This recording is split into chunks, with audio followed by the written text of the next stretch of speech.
So nobody. Okay, so from here forward, you're on All right. your. We're very official today. Feels Careful. very official. All right, well, let's go ahead and get started. I hope everyone had a chance to look over the documents that I did send out yesterday, just as a preview of what we're going to talk about today with the agenda. I will go ahead and share screen. I'm working off one screen, which is harder to do than having two screens, which I'm used to, so forgive me.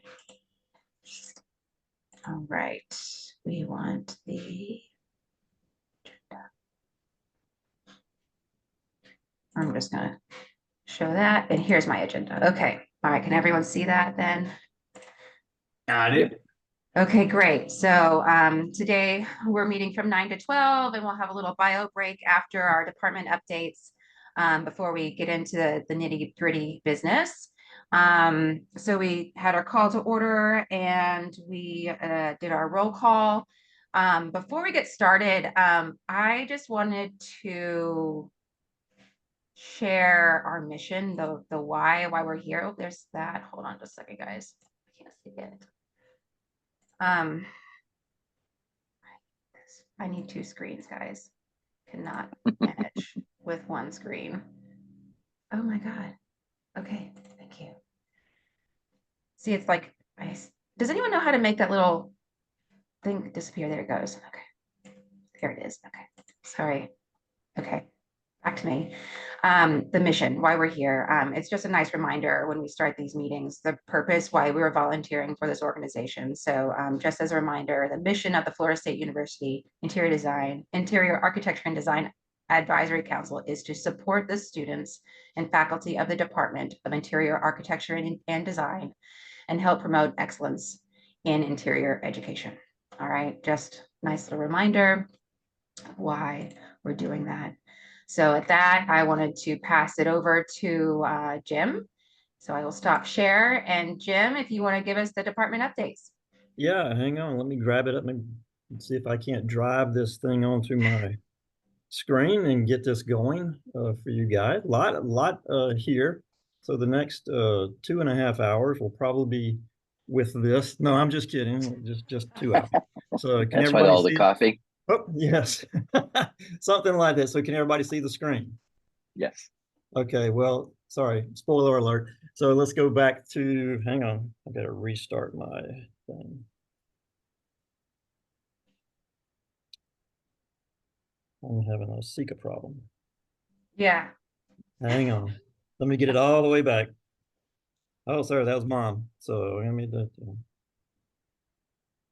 Anybody ever hung up on your mom and you decided, no, I'm not gonna let mom talk today? Well, Okay. maybe. Well, that's what I have to do. We're working on hockey tickets for her. She's 93, and we're trying to get her to Raleigh, North Carolina to watch hockey in March. So we're working with the Carolina Hurricanes to see if we can't do that. But What? That's awesome. that'll be fun. Yeah, it should be a good time. All right, so here's our virtual meeting. A little bit about our department. This is our latest group photo out front. This was back in August at our mass meeting that we have. So it was good. We had just about everybody with the group. So it was a good time. And part of those two people who can't join us today, and part of that group are our new student members, Morgan Kolb. She's representing our graduate program. Ren Aragon, who's been with us before, came back as well. Very talented students, very involved students with our program, really good ambassadors for that. So I just got a note from Morgan. She may try to join us a little bit later. Ren had other obligations on Friday, so they weren't able to participate, but they will be with us in spring, which will be nice to have. And I know you guys will be excited to work with them. So our mass meeting, it was really good. We typically do an overview of the program for the first timers who come in, which will be our second year students, and we give them an overview. And the third year, fourth year, and graduate students just have to listen to it for the third, fourth, or the fifth time. But it was a good meeting. It was a lot of fun with everybody there. We got to introduce some of our new professors, including Daejin Kim. And we'll hit those here in a minute, and his wife, Jaewha Lee, and as well as our visiting professor, Louis Castaneda. So Jim, where was that meeting held? What building is that that's on campus? upstairs in, we were up in William Johnson. I believe that is 2005. Yeah, that's 2005. So there's two big rooms above us here in the William Johnston building. They're the old dining halls from when it was women's college. I believe 2005 also held interior design at some point. And I believe, and I'm not going to ask for a show of hands, that some folks who were from, that's what I have to say, from that period of It time. looked familiar, but not quite. I was like, I'm I'm not sure. It that wasn't that room, nice, right? Ronnie, we never had anything in that room. It was all torn up because they were doing the Oh, construction. that's what it was. That was the one we We were thought was like back haunted. down a hallway. We had to go through like the service access hallway and around the Yes, we thought it elevator. was haunted. That's what it It was. Yeah, the elevator. yeah. I believe the elevator was one of the haunted pieces as well, from that's my understanding. So yeah. Yeah. We were in like a small room that was like pink and had those sconces. Ooh, good gravy. And then Yeah, like back in the 50s part of the building. Yeah, yeah. Boy, it it's was changed a little inspiring. bit since then. We'll have an opportunity to be up there in spring when we have the advisory council meeting and the alumni awards. We'll have that Yeah. up in 2005, so that'll be a good thing. It was also the annual T-shirt time. So sorry you guys missed out because of the hurricane, but these were our new T-shirts. And down in the Gabriela de Vasconcelos, she designed. We always in CAD 1 have somebody or all the students draw the entry to various entries around campus, and we'll talk about that in a minute. But we chose her image to put on the back shirt, and that was the last year that we'll be using the FSU seal as our moniker. It'll be, as you know, and I believe we'll talk about it later, our branding standards have changed to the FSNU. Apparently, we are a football program. And so we're using college letters, FSU, but then I don't think the football program got the message. So it's been a rough time with our branding logos and academics and athletics here at Florida State. So but that's all right. It's homecoming weekend this weekend. So a happy homecoming to all of you virtually. Anyway, student highlights. Undergraduate, currently we have 29 fourth year students. We have 30 in our third year, 27 in our second year students. This coming into the program, we had 981 applications. We had 597 captured on the waiting list, and then boom, boom, boom, down to 282. And what we did is invited 84 that will come through the program this fall and this spring. Compared to last year, we only had 835 on the list, and we about the same number of students that we captured who said they would like to stay in the program at 596. So we still have quite a number of students who want to be part of the program. We're able to whittle our students down to the number that we can hold. We typically hold our DF1 and DF2 classes in fall, 2 sections of those, and we'll run 3 sections in the spring. And then we'll make our selections. We'll probably bump, and we'll talk about this later relative to enrollment. We'll probably this year select 30 students to come into the program, provided they make the cut. So that's kind of where we stand with our students. So it's a nice, good population of students in the program. We also have additional faculty to help out with this, so our reliance on adjuncts has reduced. Graduate students, we currently have 25 graduate students. We have 11 first pro students. We have 3 cohorts currently running through the program. We have 6 MFA. They're all in their first year, and advanced pros, we have 8 advanced pros, 7 new and 1 returning. Looking ahead, with our first pros, we had 7. I believe some of these numbers may be a little bit off, but we're in the process of going through this. So our graduate numbers are still kind of keeping in the mid-range of what we do in our graduate program, and we're looking to increase our enrollment, as a matter of fact, in our graduate program via a number of ways, via the graduate certificate and then just other offerings, and we'll get in to that. So one of the big things that's hampering graduate student enrollment is countries of concern. It's pretty much to the point where if a student is from one of the countries of concern, it'll take over a year for them to get through the application process if they're even allowed to come. So we did have 1 student denied, and so it's a rough time right now for international students in our program for the graduate school, which is where we pull a lot. So I know there was a questions last time about our first year selection process of how do we go through first year selection process. It is what they call it as a specialized admissions. It used to be called limited access. They actually do make reference to the limits and the access. But our program has been approved for that. And there are a number of programs in the College of Fine Arts that are limited access or specialized admissions. So the students in their first year will take 2 fundamentals courses or 2 foundations courses, Design Fundamentals 1, Design Fundamentals 2. They will also take Introduction to Interior Design. It used to be called Survey. We have rebuilt that. We have pulled it actually an old course number, which is I believe 1206, that is Intro to Interior Design. So we've gone back to that and been a little bit more comprehensive with our students, a little bit giving them more of an awareness of what the program is all about, as opposed to just interior design. It's also interior design and the program here at Florida State University. So not trying to run them off, but we're trying to reinstill some measure of the robustness and the rigor of what this program is, so they can do that. But they'll take those courses. They'll also they should be taking the history of criticism of art in the first year, and then out of our hands would be college algebra. To be eligible for the review, they have to have a B- or higher in all 3 of their interior design classes. And right now their GPA needs to be 3.0 or higher. They will also take a mandatory design practicum.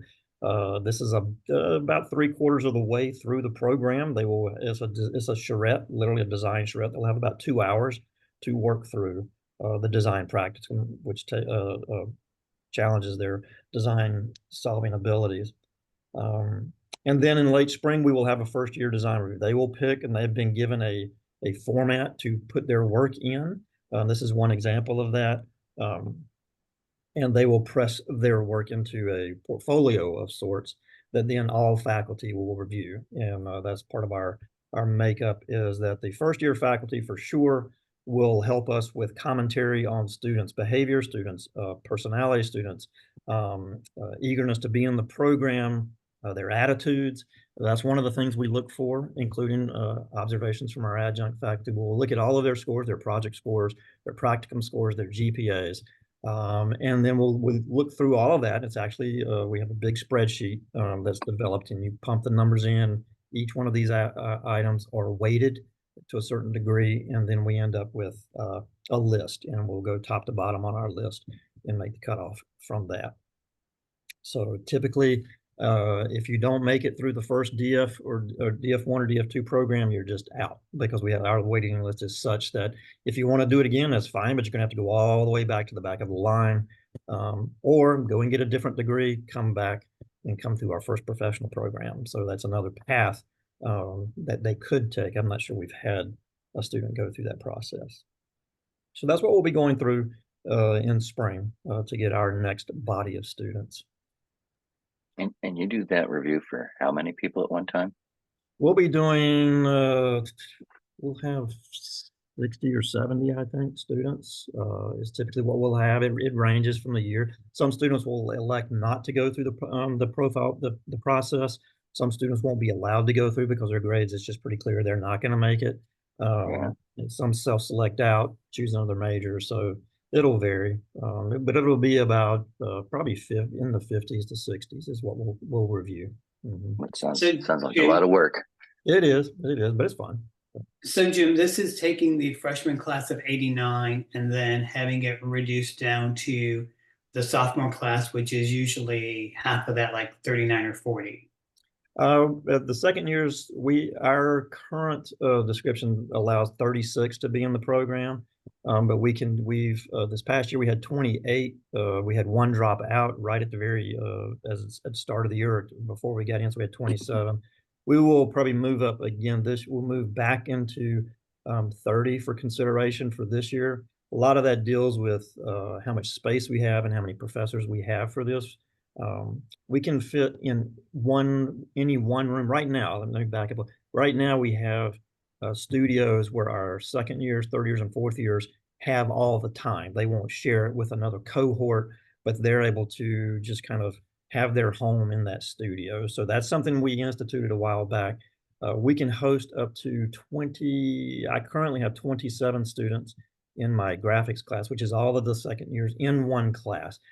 If we start to go beyond that, we'll have to break that up into 2 sections, or we will have to start going back to implementing multiple times such that the students will share seats. It won't be a cold seat, it'll be a warm seat. But that's kind of where we're at. It also keeps us down below numbers per cohort for university metrics relative to the Board of Governors.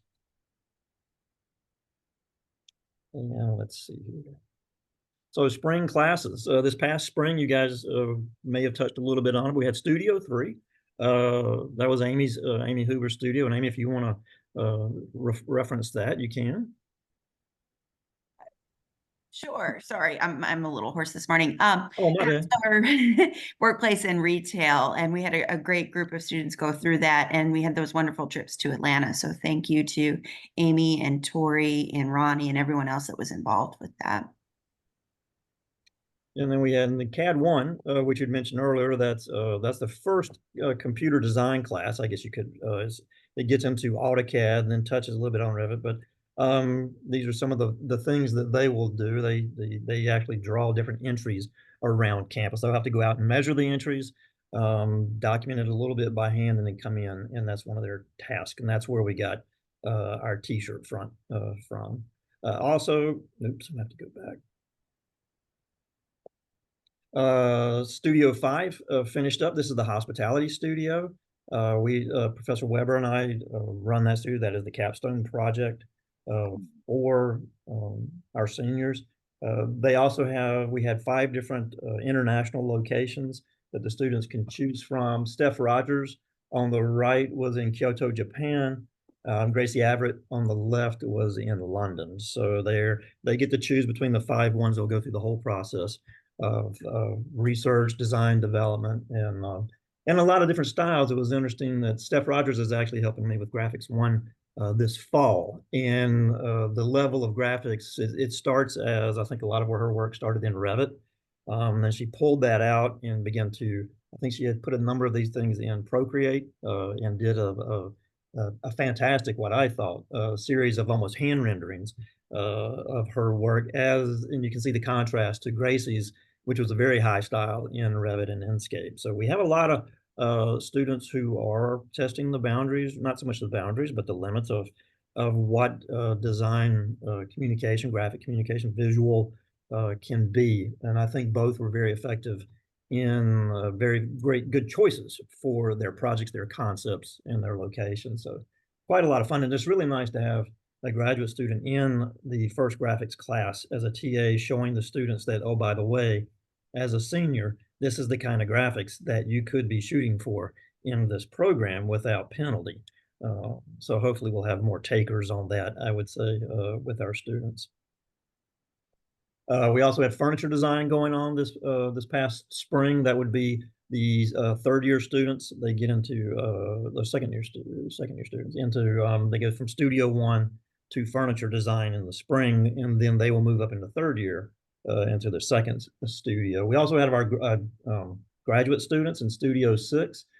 Jessica Stevens, she was working on I believe some measure of a senior living project, some version of that. She's one of our advanced professionals, not from our program. And Mariah Carruthers, who was one of our first professional students. In fact, she was from the newest first cohort that we had 3 years ago that came in. And this is some of the work that some of our first professionals are able to do. So it's really, really nice to see that. We always seem to show MFA work, and it's nice to show a lot of our MS work as well. Right now, what we've got going on, a couple classes, Studio 4, which is Amy again. So Amy, if you want to speak to that. Sure, sorry. That's our health and wellness studio. And the students had a group project where they designed one of 3 options, of senior living facility for their own generation. So very forward looking. It was like 2082 roughly. Another option was a healthcare clinic with Carolyn's group as jurying that, and we'll share the announcements of that internal competition. As well as a senior living, and we have some senior living designers are doing that. And then the third option was an intergenerational community kind of pop-up small scale for the IDEC competition. The students are currently wrapping up an inpatient behavioral health care unit. And so they'll be presenting in 2 weeks on that. Thank you. Our Megan Mick leads our responsible design and life-centric design class courses. They went out to White Oak Pastures, which is up in Bluffton, Georgia. It's about 2.5 hours from here. So they either get it. I think we had 3 vans and cars. We sponsor that, or in part from. This is one of those where donations to our general fund. This is what it supports: the ability to get our students out of the class. And looking at this particular place is a soup to nuts kind of place, cradle to cradle, cradle to grave, whatever. But it's a fully centric, sustainable design place. Everything that they have there is used on site, including apparently great hamburgers. I have yet to have that. But if you're coming down 27 from Atlanta or going up to Atlanta on 27 from Tallahassee, don't hesitate to stop at that place. Also, this fall we've had Studio One has had just finished their SRO project, their first project. They have a museum project as well. This is the first studio for our second year students. These are 2 of those. This project was a hobby lot. It's a dormitory kind of situation that allows students to create 2 stories of design, and it's focused on a hobby of someone, and so they have to kind of design and build, model build for that. And also in Studio 2, this is what's going on right now. 3rd year students will transform. They get about a 1,960 square foot shell, and they get into universal design, accessible design. So a lot of that is in our residence, not only residential design, but we do begin to introduce them to larger guidelines and frameworks of which to design from. We're also, and a part of that from last year in Studio One of fall of 23, they're currently working on their shrine project. And so they have to design the interiors of a building of a faith that is not their own, or a religious belief system, spiritual, said what have you. So 3 of our students a couple of years ago they were working with the religion or the spiritual system of Cowdai. And they actually got they do interviews. They make interviews to these persons, and their work was actually captured in this particular booklet, The Third Universal Salvation of the Great Way, the Cowdai Practical Answers for Seekers. So if you're interested, it's out there. You can click on the thing, and if you're interested in Cowdai, you can dig it up. But it was really nice to have them profiled in this book, where even at the undergraduate, very beginning level, it's a nice way to celebrate the notion of research here at Florida State, that one day it just might matter. It's kind of cool, kind of very cool. Yeah, very cool. Also, construction systems class. Terry Lundy has really been pushing this class. They've actually been, he calls it FSU Designers in the Wild. If you're attending his LinkedIn website, but they've been out. They've helped Habitat for Humanity in their they have a new building for Restore here in Tallahassee. They went over there and helped him paint the building, start to do a little bit of construction. They've been to a couple of one residential site to go through the construction process there, as well as FSU's new School of Business or College of Business. They were given tours of that. So a very interactive class. Now, in fact, we'll talk about it later. We actually we've restored to some extent, or rebuilt our wood shop that used to be downstairs that was Studio D. And we're starting to create a place down there to demonstrate certain materials and methods and construction processes downstairs in our main building. And we'll get to that here in a minute. Materials and methods continues to go at Modal, which is the objects and testings laboratory. They've had 13 different guest speakers, or will. This image is they had Amy Delgado from Tile Bar spent the day with them going through these processes this semester. We also this spring this fall and next spring have instituted, or still kind of soft launching a number of our graphic design courses. As you may know, that we have been moving towards a graphic design or a graduate certificate in graphic design, and we'll talk about that later, that it was approved, and that will actually come online in fall of 25. And there's another piece that goes along with that, and I'll tell you about that in a minute. But these are 4 of the courses that we're currently running. Luis Castaneda, who is our visiting professor, is teaching these. Terry Lundy as well, and Megan Mick. This is something that Amy Huber started how many years ago? 3? 3. Yeah. So it was, this is a result of a big effort of our visioning task force to move this forward. So we're introducing these courses as electives at our graduate level. And we also then co-list these with our undergraduates if the enrollment allows for that. So these are some really nice and fun courses. So this will move itself here in a minute to some more kind of components. So we'll talk about these in a minute, but some faculty highlights. We actually have, let's click the button. There we go. Our faculty, so this is the new, as you can see, Luis Castaneda is our newest faculty. He actually lives in Germany. He's here on a 3-year visiting professor role. His wife and son are still in Germany, so he'll go back on December 12th to spend 3 or 4 weeks with us. But he's with us. He's also, his focus is on our graphic design initiatives and our graphic design elements. New professors, Dae-Jin Kim. We hired him to come in as additional faculty with Jill Pavley's retirement. So he came in. He also came in with his wife at J.Y. Lee. That was something that we weren't anticipating that the college allowed us to jump into, and we brought her in as well. Dae-Jin comes in as an associate with tenure, and J.Y. comes in as an associate professor. We've kind of got them all over the place right now, just kind of filling holes in classes, but we're starting to move towards more of what their research interest, where that lies, and where their expertise lies in that. So a couple new photos. I think some people are still using some photos from 10 years ago, but that's okay. You'll see them in the spring, and they'll have to fess up to their photos in spring. So we'll do that. We also have a number of adjunct professors that we use every spring.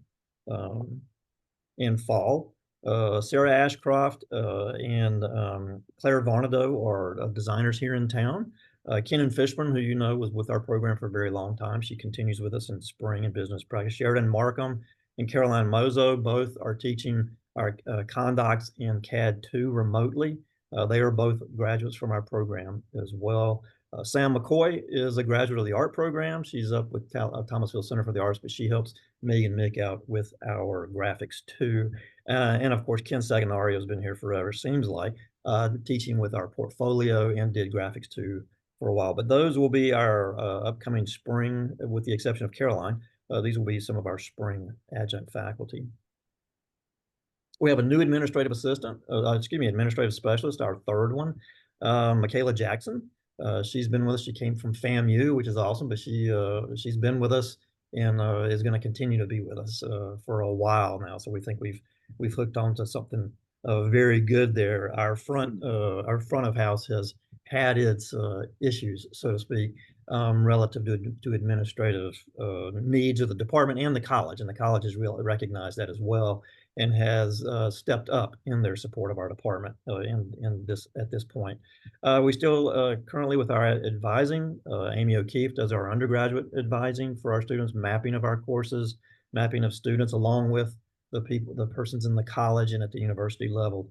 And Rebecca is our academic program specialist, mostly on the graduate side, assisting Elena McLean, who is our director of graduate programs, but she also helps out Amy and students as well. So we'll try to go through these a little bit quick. Megan Mick, professor, she is our responsible design, sustainable design, and graphics too. And she's teaching one of our first pro design courses, studio courses. She got an opportunity to go to Vanderbilt University and give a talk at their homecoming. That's her background. And she was able to speak there on the art and science of responsible design. Dae-Jin Kim, will have his co-authored book, Space Planning for Healthcare Design, which is his background, and he's got a grant running for VR simulations of senior living facilities. So a lot of fun things that he's got, but his book should be coming out this spring. Elena McLean has the 4th edition, I believe it is. Yes, it is. Foundations of Interior Design. This is the last time, I believe, that Susan Slotkus' name will be on this, and after this, it'll be all 100% Elena's book, and this will keep moving. So that one is Kelly Robinson is working currently on an FSU Digital Incubator research grant. She has classes on this, I think 2-hour classes every Friday for quite a while, but she's doing a study of the Old Town neighborhood in Tallahassee called Palaflo Terrace. And she's been working on a number of this of concrete bricks, I believe is what it is, that they used at some point in the 30s and 40s. Amy, you have more information on what she's pursuing on that. Yeah, she has some fellowships. She's been working with some interesting groups on that, in terms of different conferences that she's been going to. I don't remember the name specifically, but it's really interesting. Yeah. So it's a lot of regional local stuff, which is a lot of fun because there's a really rich and deep history in our area that could be tapped, and Kelly's really jumping into that. Steve Weber is taking on the role of Interior Design Educator Council president. This is the 5th, 6th, 10th, whatever president from Florida State from Interior Architecture and Design. His book Interior Design Fundamentals just came out. He brought it by the other day, and this is the new edition, the 2nd edition of his Design Fundamentals book. Amy O'Keefe, who is one of our advisory, our student advisors. She is coming in as the second term as a professional development director for the ASID Florida North chapter. She also rebuilt one of our first year courses, the Intro to Interior Design. Instead of survey, we changed it over to Intro to Interior Design. She's teaching that with our new professor, Jay Lee. Professor Ransdale taught in Florence this past summer. She taught to the broad curriculum students our Design in the Human Experience course, as well as our Sketching the City course. And she had 2 papers presented at the EduLearn conference in Palma and Mallorca. Stephanie Sickler has moved on. She's now the immediate past president of IDEC. She is also on IDEC's behalf is starting to advocate for interior design education and its connection to the industry, more into the industry. She's actually been attending several conferences, trade conferences this fall, and looking to do that this past fall and spring. We'll look into moving it additionally in the fall and begin making more of those connections between industry and interior design education. Professor Huber, you want to speak to that real quick? I won't speak for you. Yeah, my research on waiting room and the trust implications of waiting rooms continues. I'm wrapping up another study actually this week, and so I've been publishing in different journals and sharing things like with Neocon, for instance, on this. And it started mixed methods, some interviews and surveys, and now we're looking at if we share healthcare provider images, what are the implications in terms of building a relationship between patients and new providers. Mm-hmm. And Terry Lundy has he just finished a brand exploration package for a local group. If you guys have been down here, Wakulla Springs, down south of us, that's where they filmed the Tarzan movies with Johnny Weissmuller. Airport 77, I think, was filmed down there, or whatever. But anyway, he's working on a grant that they're working on for the Wakulla Springs lab with Florida State, and he's working on a graphics package for that. He also just wrapped up a big graphics package stemming from his professional work with 9 unique graphic standard of branding packages for 500,000 square feet of the North Star Center in Minneapolis, which is a huge building. It used to be called a city within a city, but it's a massive building up there in Minneapolis, and he's been part of the graphics component of that. Luis Castaneda, again, our visiting professor, just finished a website redesign for the Prometheus Trust out of Gloucestershire in the United Kingdom, and he's working on branding and strategy and website redesign for them, but he's also helping build our graphics program here on in the building. Jay Lee, one of our new professor, Dae-Jane Kim's wife. She is one of the 2024 ASID Ones to Watch winner and scholar. She was just down in Tampa with that. And she continues working with our first year students in their intro to interior design, and our first year she'll be teaching this coming spring, first professionals in their second design studio. I was presented with Amy and I actually were at the Design Communication Association biannual conference out in Chico Springs, Montana. If you get a chance, It's in the middle of nowhere, but it's a wonderful place, just about an hour away from Montana State University. So had a presentation there on some AI work that I've been doing with students, and was fortunate enough to have one of my drawings selected for the inaugural Henry Sorensen Memoriam Prize. He passed away about a year ago, so I was fortunate to do that. So yeah, I still just doodle and sketch. That's about all I do, and press buttons. So that's what I do. So alumni. We've had a number of alumni featured this past year. Caitlin Lodato was recognized as Member of the Year by the ASID Florida North Chapter. Kayla Reef won first place in the student category for her healthcare design project under the supervision of Amy Hoover. So that's been a great thing for the students to be recognized for that. Additionally, Studio M Design, Michelle Jennings-Weeby had a lot of her work in the ASID's 2024 Impact Design Awards. Studio A Interiors, led by Anna Osborne. Their work was also awarded at that point. And then, of course, Firm of the Year, all due to Sika Collins, Casper Architects and Associates. But it was the Jacksonville Design Awards Gala in September. So a number of award of merits as well as Firm of the Year. So thanks for leading that effort there, Sika. A wonderful thing. Additionally, Eva Neri from Corgan, she's with Corgan. She's been back and forth with them, but she was selected as one of the Metropolis 100 Metropolis 100 award winners. We've had one almost every year, I believe, one or two every year.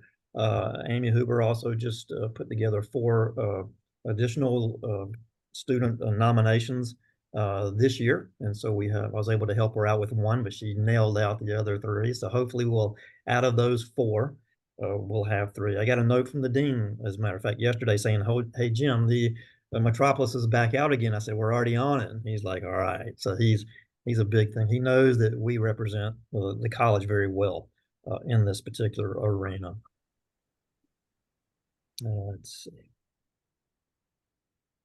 So our facilities, what's going on here? We just spent about $90,000 last year refreshing our CAD lab. This will probably be about from the university's point of view, this is probably the last time that we will do a hardware refresh. They are moving more towards virtual labs, and so we're going to have to figure out what a virtual lab is at Florida State and for us.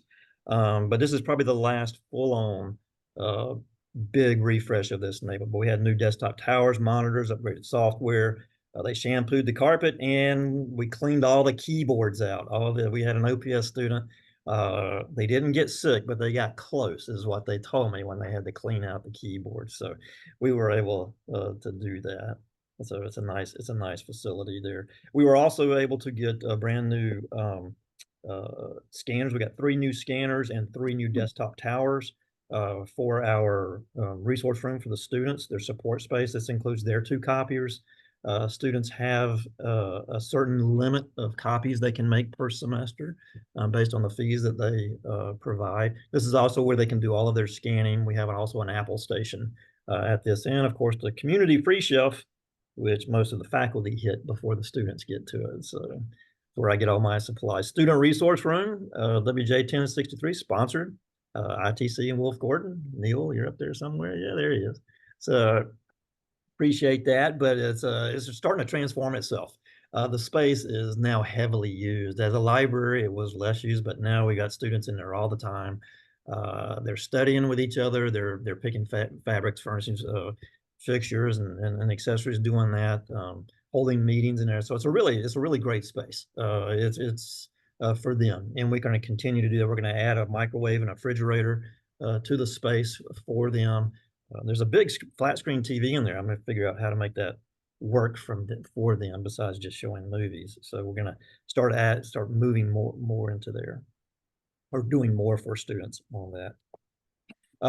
Downstairs, this used to be the old what we call the old wood shop. This is where Marlo Ransdale started Studio D back in 2011 or 2012.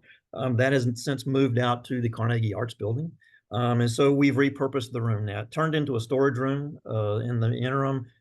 We decided to clean it out. And this is where Terry does a lot of demonstrations. There's a wall back there with the door in the blue. It's not clouds. We're not trying to do that kind of thing, but He's showing students out here just how things are built. And when they put them in, students get an opportunity to see what's behind the walls, on the walls, demonstrating certain things. There's concrete block and brick. I think he was intending to lay up a wall this semester, but didn't get a chance to do that. But we're starting that. That will also begin to support fabrication and manufacturing of anything necessary for graphic design. So as we begin to move into those components, we will have opportunity in this space to address the making needs of graphic design. Out at the Carnegie Arts Building, that is where Studio D in our objects and testings lab out there. So we continue to keep it up with technology and equipment. We hold furniture design classes out there, both graduate and undergraduate. Our materials and methods classes out there. And in the fall, we typically have our design fundamentals classes out there, some of them out there. But it's a great little space. Marla's doing an outstanding job on that. Program initiatives. Graphic design, as I meant, the certificate program in graphic design has been approved. It only took us forever, but we do have that. This will be, as we've made reference to, we've been soft launching courses to kind of get a fit and feel for the courses themselves, refinement of the courses, refinement of how we teach the course, how it's received, such that we will offer it in fall. Students can start that program in full for their certificate. We're going currently on, and Amy, you might want to talk a little bit about this as far as the path of where this is going. Sure. This is an interdisciplinary certificate. So students in our programs are entrepreneurship, hospitality, we've had students, communication, we've had students, can really work on how they communicate within their own fields, and they learn from each other in these series of courses. So it's 13 credit hours. There are some options. So they start with the same foundation courses, learning some of the fundamentals, you know, the technologies, those types of things. And then they can choose between 3 different paths in the diagram that Jim has up on screen. What we're doing is a phased delivery of those different paths. The first one sort of services our students and urban planning students. That's that space environment track. Then the following year, we will launch graphics in terms of objects and events. And that works well with hospitality students and entrepreneurship students.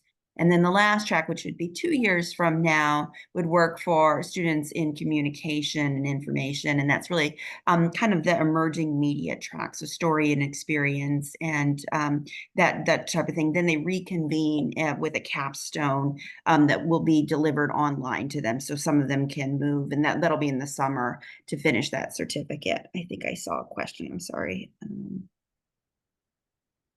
Yeah, Carol, I saw your note. Yeah, for sure. Go ahead, Amy.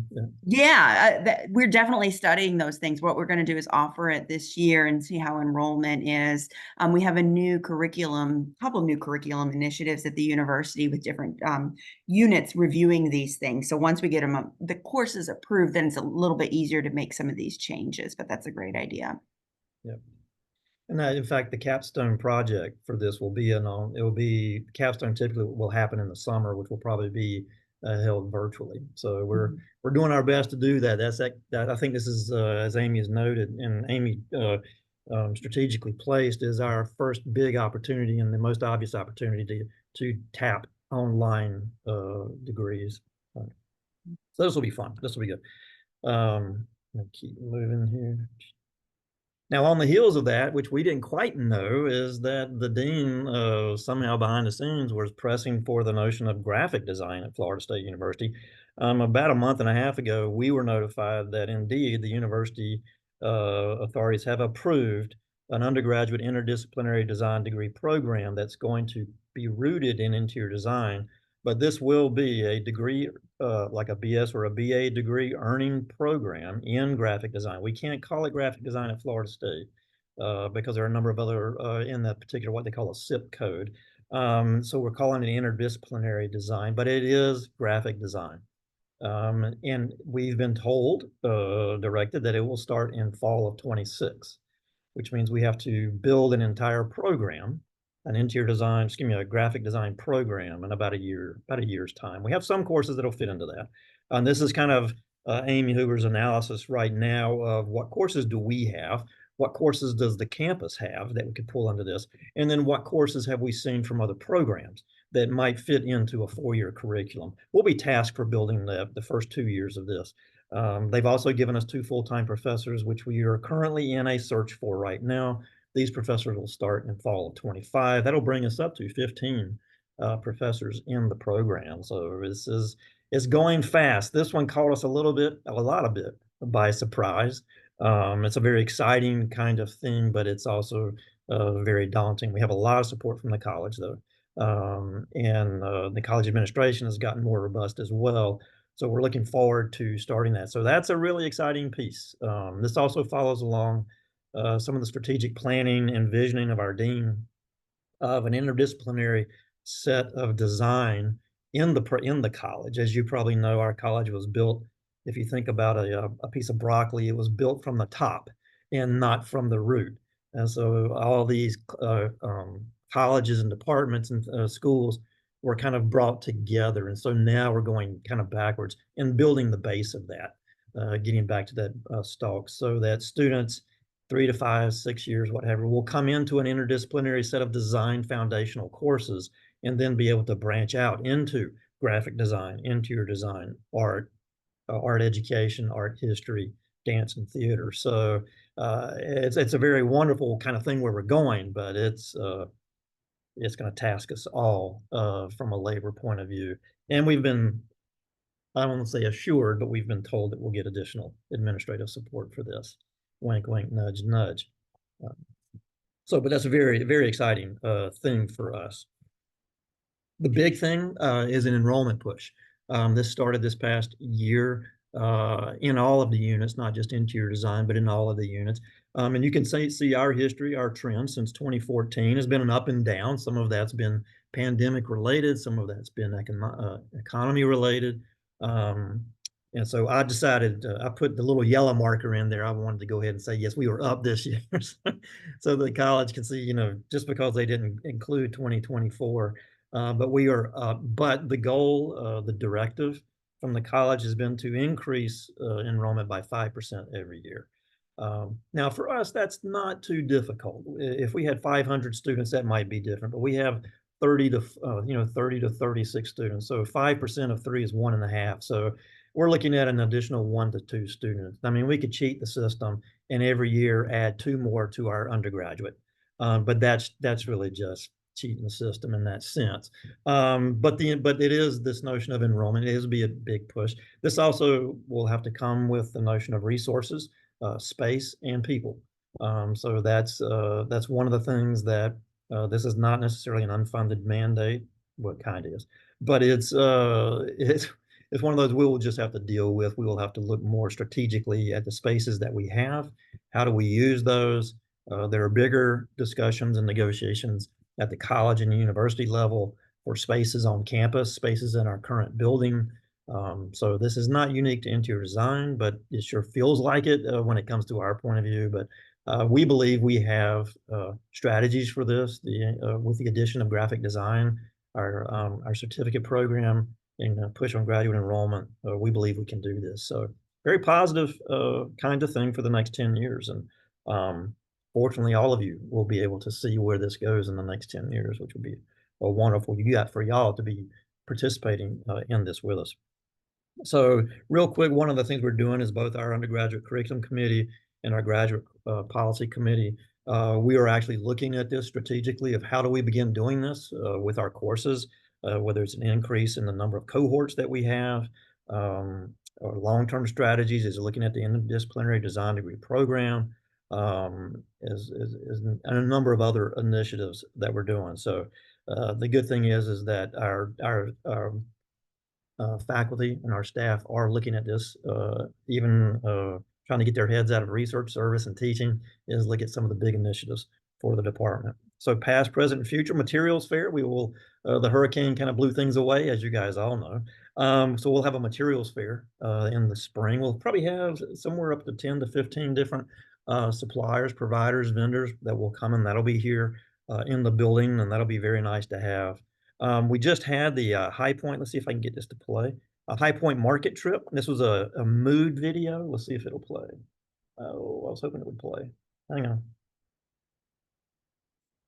Okay, I'll have to send you two. But they made a mood video about this whole thing. I guess this is one of those things when you get into Zoom, you're just like, freaking hot link didn't work. At any rate, they had a great. They had, I think Stephanie had about 6 or 8 students. Mostly our first pros go to the High Point Market and spend a long weekend there, and had a really great time with the different vendors and product represent. Oh, there we go. Sorry.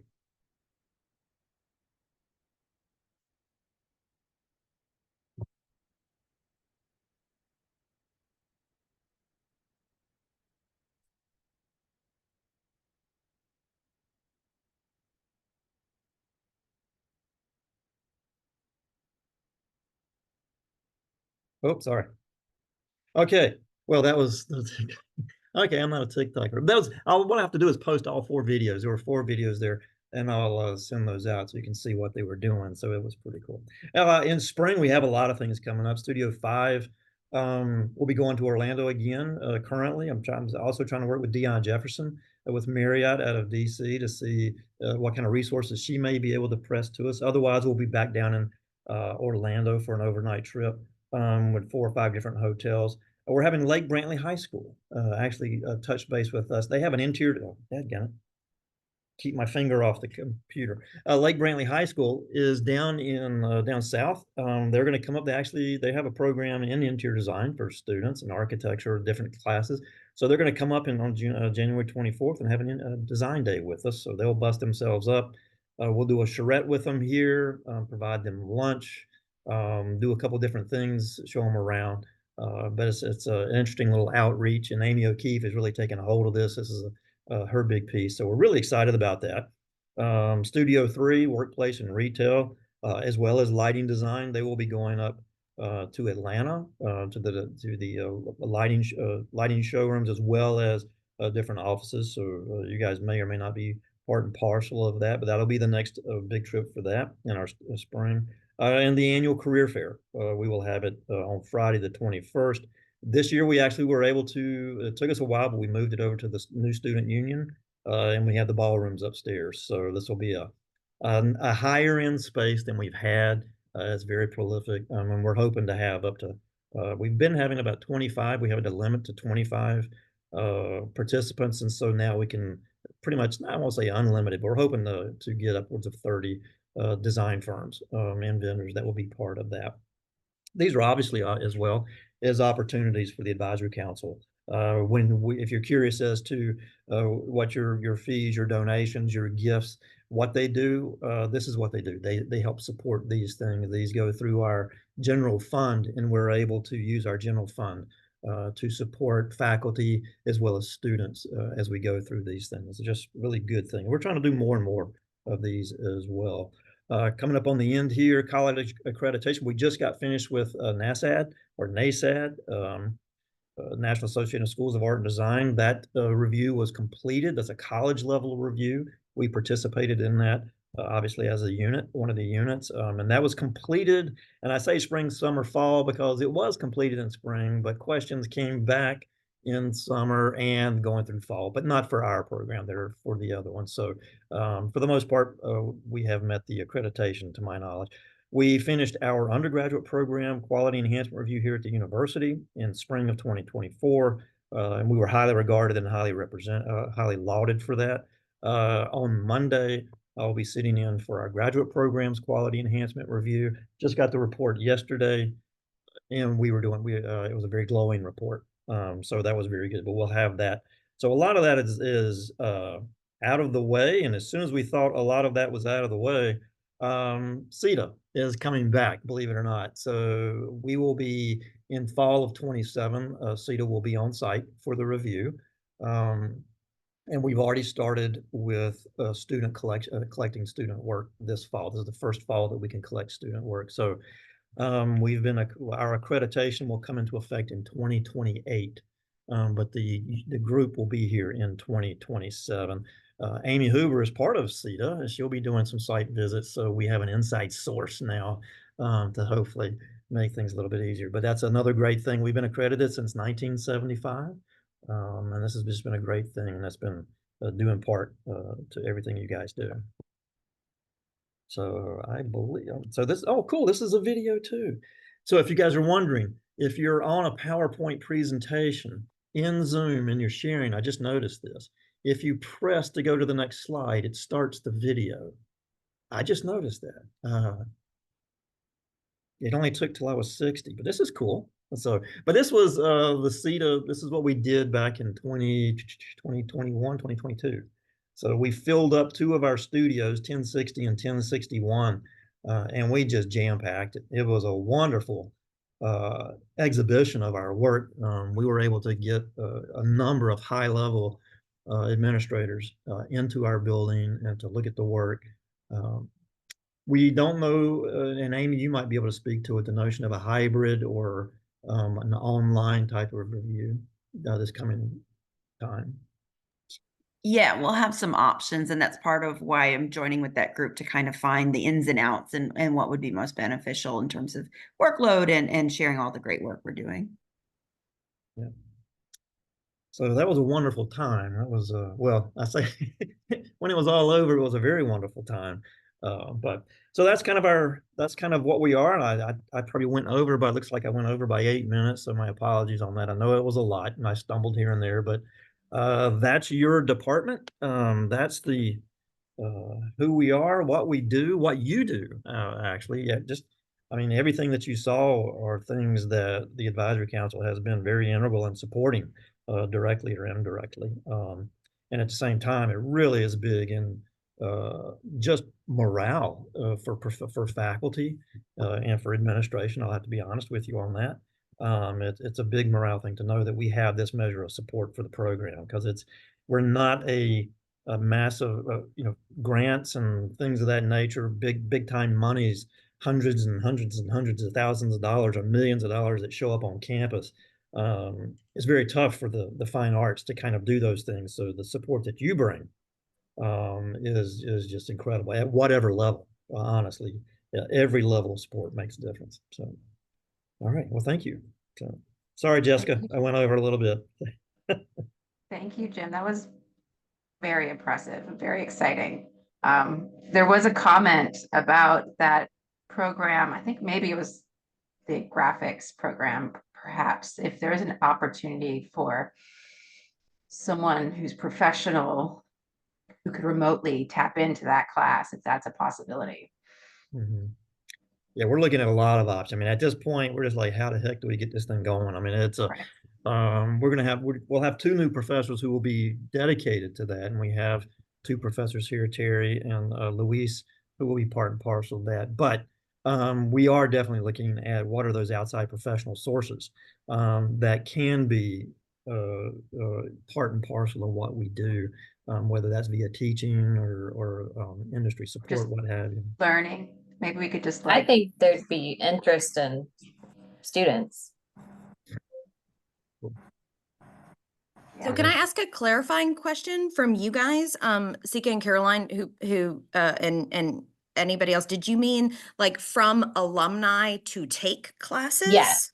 yes, Well, not even alumni, but just this is a very growing area of design, and it's something that comes up. A lot of people that are older, there wasn't as much teaching of the graphics component, when we were in school, but it's still very relevant to practice. So I do think you would have an audience of professionals that want to do an online degree.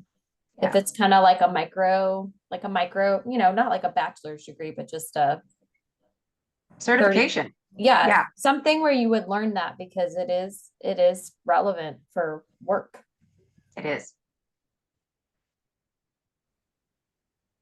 All right. Well, do we all want to take a little bio break before we go into the next part of the agenda? That's a yes.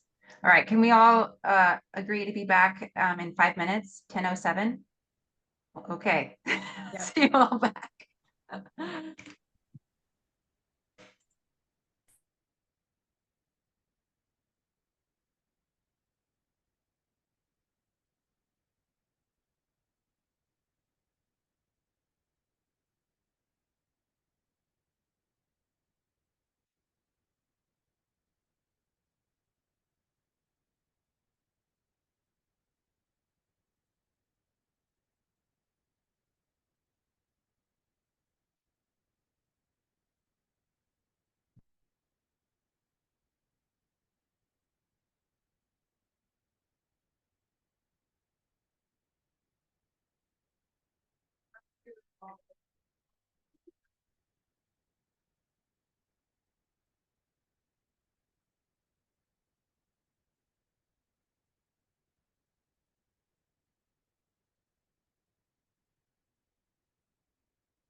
Is everyone back? It's 10:07. That was a fast 5 minutes. All right, let's keep this train rolling. Yes, so next on our agenda is our development report from Jessica. So if you want to take the screen, Jessica. I do, and I am gonna go backwards. Come on now, backwards. Hi, okay, let me go back to present.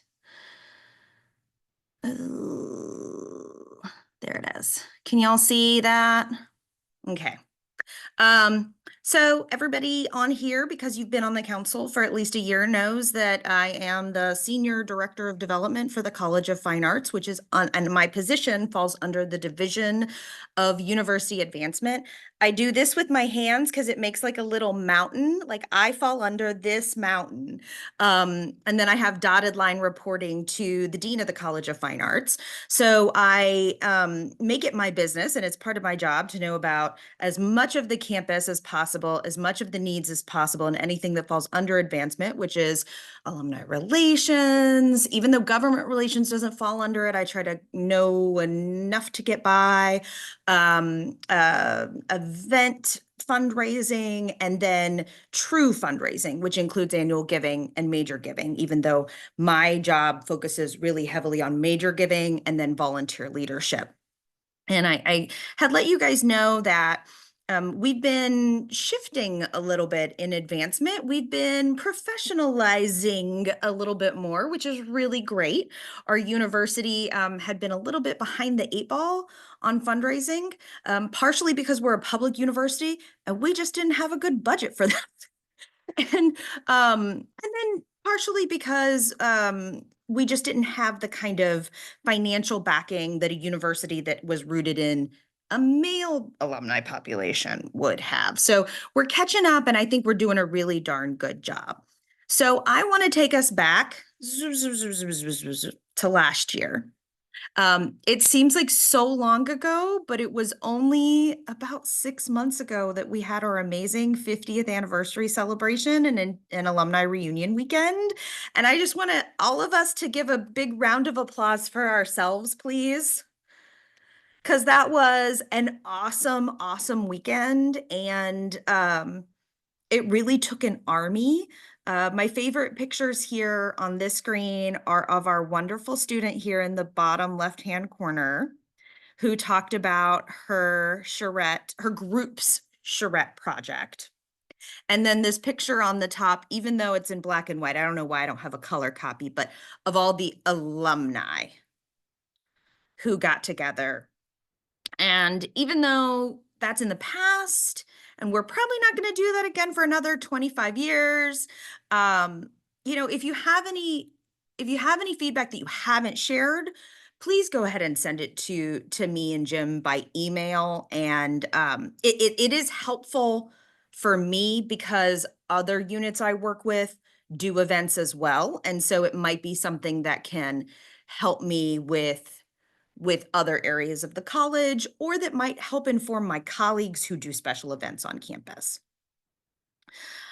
We had a lot of great things that came from that and that were fundraising related. Like Jim mentioned, this further strengthening of a connection with a past alumni award winner, Dion Jefferson, and how she now very much wants to support a small partnership with Marriott. And that's what these events do, right? They reconnect us, they get new people involved, they get people excited. And sometimes it's not for volunteer leadership, sometimes it's for other reasons. And that is wonderful.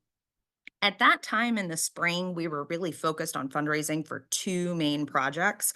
One was Beyond the Classroom is what we've been calling it. And that's what Jim was talking a lot about with our gifts that go into our general fund, which we're going to be renaming the Greatest Needs Fund this year to better and more accurately reflect what those dollars do. That it's not just when people hear the word general, it kind of sounds like, ugh, it's really our Greatest Needs Fund. It's the fund that the department chair has access to, most readily access to fund things in the current here and now. So we did raise a little bit more than $2,000 in the Great Give for that project. And then, as you guys know, we also were launching a mini campaign for the Mary Jo Wheel Fund to finally endow that sucker, because it had been around for a really long time and never been endowed. And it turns out that a lot of alumni who gave to that thought that it was, which is really, that can break trust when they find out that things are different than they thought. We did raise a little bit of money during the Great Give for that, $3,700. And then where we are to date, because that was a big goal, right? We try to break up our goals into manageable bites. Goal number 1 was $30,000 so that it could be officially endowed. The university has one big investment pool, and a fund has to reach a certain threshold before they'll stick the money into that investment pool. So we have hit that. As of literally Monday, we got to 32,000. I know, thank you, Carolyn. 437 dollars. So I'm very happy about that. It'll go into the investment pool just in time for the end of Q2. And that what's remarkable to me is that that's only 34 donors. So that just says to me, you know, the people who are giving to this fund care a lot about it. And I think that there's a lot of interest in renewing those gifts on an annual basis.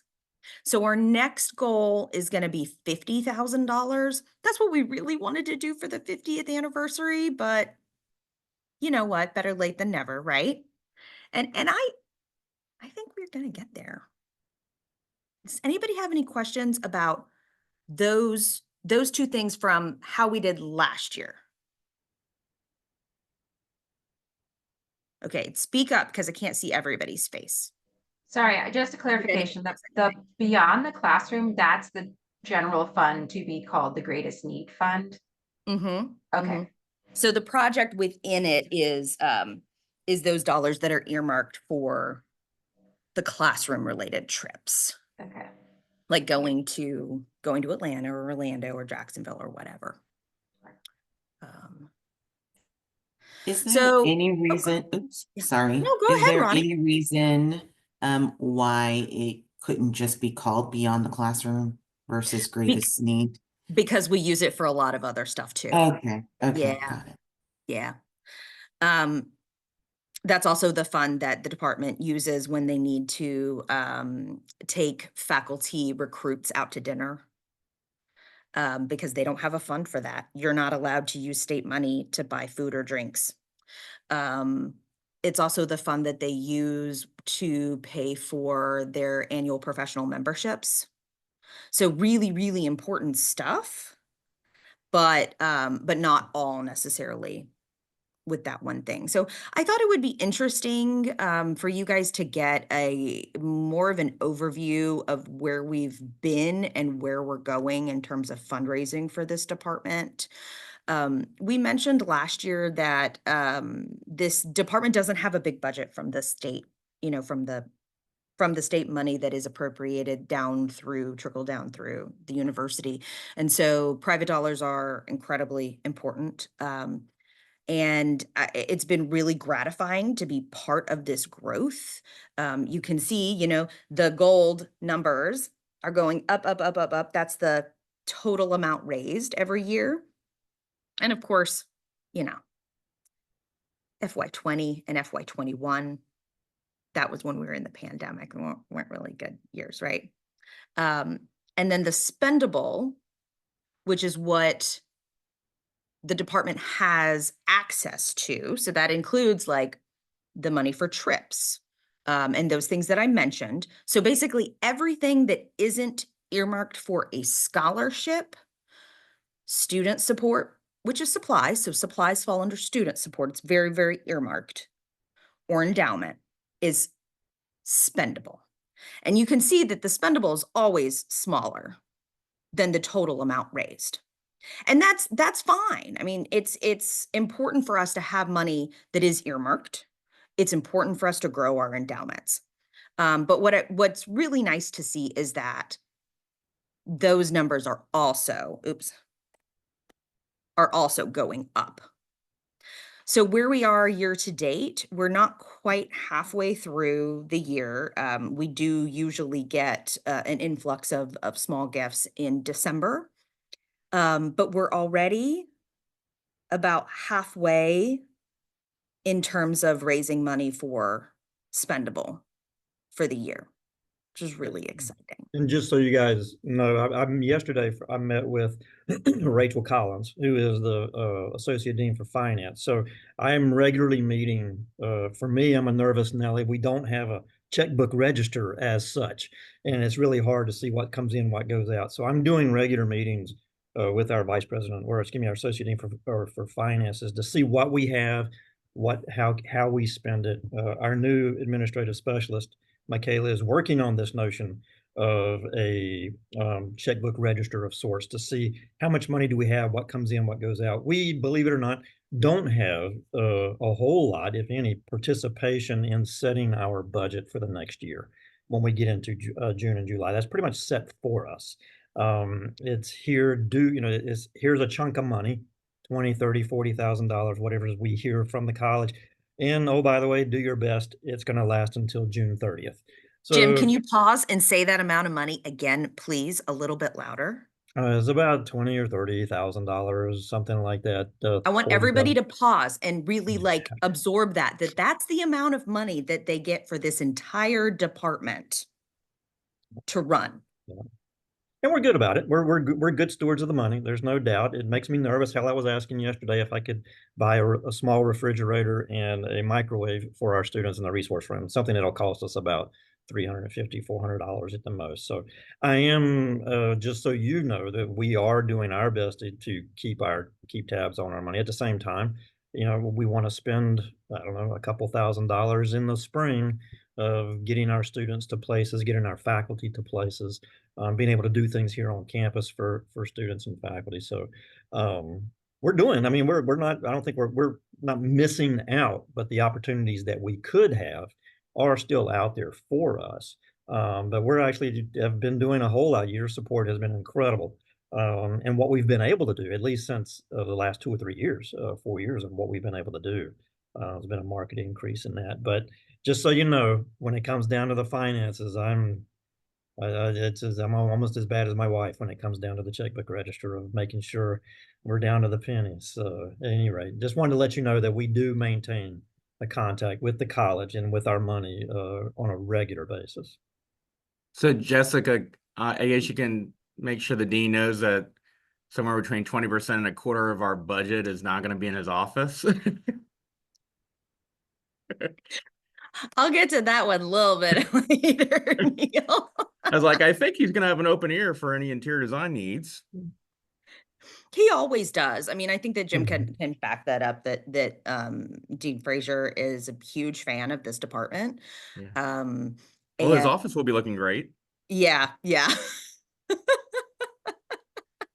I guess the other thing Wait, too Jim, is like, wait, if Jim, somebody needs we a can't hear you. refrigerator, can you just like send out an email or something? Like, it seems like something like that should not be stressful. We can't hear you, Jim. I Just was keep wondering yourself why you off couldn't. mute. When I was actually starting to talk louder. I was like, damn, I sound like Neil, trying to mimic.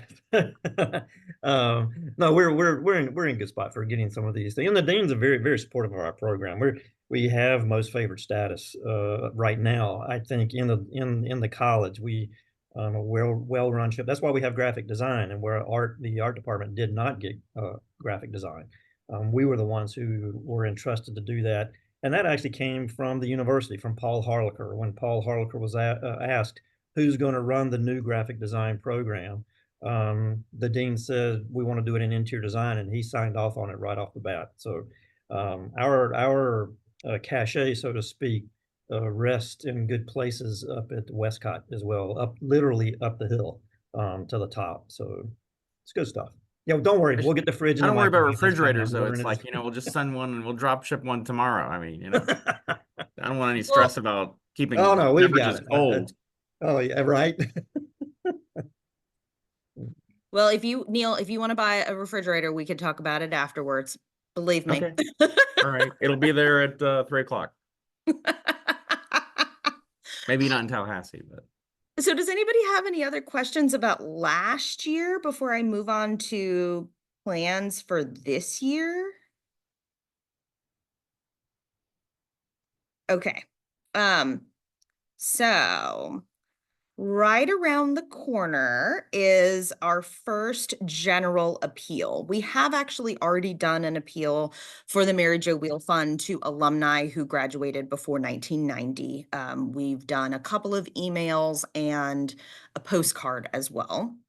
But Giving Tuesday, which is the Tuesday after Thanksgiving, will be our first time to do a general appeal to all of our interior design family for whom we have their emails and they have said, yes, you can email me. So we just did a save the date, and then we're going to be doing the unit specific email and post. This will be the post, and I wanted to put this here so that you guys saw it and you kind of watch out for it when it comes out on the interior design social media page on Tuesday. If you guys could amplify that, that would be really helpful for us, because as I've said, and I know it sounds like a broken record, but our social media does not get the depth of hits and the depth of views because it's an institution and it's a nonprofit, and the algorithms are not in our favor, you know? So when you repost, it does wonders for us. I would also say with email, one of the things that we come into is we have a lot of people's personal emails, and yet they might not be checking those personal emails as often because they're on their work email. But we don't want to switch to their work email, because then if we switch to their work email, then they get all the FSU stuff, regular FSU stuff, to their work email, and they might change offices. So certainly with you guys who are really close to, we put your preferred email on our email list, but not for everybody can we do that, because we just can't know everybody's preference all the time. With that Giving Tuesday email, we're going to have all the main options there. So the Beyond the Classroom project, our supply fund, and the Mary Jo Wheel Fund. Will this also be shared on LinkedIn? Yes, it should be. Okay, 'cause that's And a great way to connect with professionals. And Jim, there's a if you can way, make sure that that your social media person posts it on LinkedIn and not just Facebook and Instagram, that would be helpful. Yeah, Yeah, did you 'cause send it with- to her? Did you send the other things to Olivia, or did they go through Jamie? Jamie's office did, All right. yes. Mhm. yeah, I was going to say that there's an algorithm, which you probably already know, that if you update your information that said you graduated from Florida State, it will link you to others who have graduated from Florida State. So I love Jessica, was LinkedIn. there a save the date that was sent yesterday? I think it was sent on Tuesday. I don't know why I can't go backwards, but here we go. I think it was sent on Tuesday. I didn't see one, and I just checked the College of Fine Arts LinkedIn page, and I didn't see anything on there either. Well, I'll make sure that they put it, the college has not been the best about posting on LinkedIn. I feel like I keep having to say, hey, guys, please put that on LinkedIn and not just job opportunities.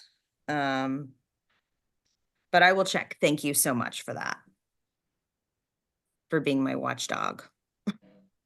I need that. So then our next big giving push will be the Great Give. And I know I'd put that up there. I'm going to leave this up here again for you guys to please go ahead and just put it on your calendar. And I want to go ahead and ask now rather than waiting for our next meeting. Did everybody enjoy having me send a calendar invitation for the Great Give and doing a text with an update that morning to remind you? yes, Yeah, that was great. yeah, Okay, great. Well, then don't put it on your calendar. I'll put it on your calendar. perfect. You can even invite other people to the calendar invite, you know? Go. And for that, we're going to be, same thing, we're going to be promoting Beyond the Classroom and the Mary Jo Wheel Fund. And then hopefully by the end of the year, we could get that fund up to 50. That would be awesome. Okay. Not last, but not least. So I wanted to update you guys on some staffing things, because we've talked a number of times about how spread thin we are. That's not going to change anytime soon, but I am very excited that we have a new position finally coming on board. We've been talking about it for a year and a half now. It takes so long to get these things done here. So we have hired an assistant director of student and alumni engagement who will be working in my office, Samantha Bucksbaum. So as you can see, I focus on major gifts, overall strategy, leadership giving, and you guys are leadership. My colleague Monique, she does local annual giving and then stewardship. And then Samantha is going to be really focusing on alumni. Our college has never had a person to focus on alumni engagement. And so we've never really had like a comprehensive engagement plan. Many people need a little bit of help connecting with faculty. Not all of our faculty are as astute at connecting with alumni to get speakers into their classrooms. And so Samantha is going to be doing that for us. For this group in particular, this council, Samantha is going to be like my right hand. She's going to get to know you guys over the next year. She won't be starting until December, so it won't be until 2025. And helping to make sure that you connect with the things you want to. So, I can tell her, hey, Neil is somebody you can text and say, we want a mini fridge. Got any leads?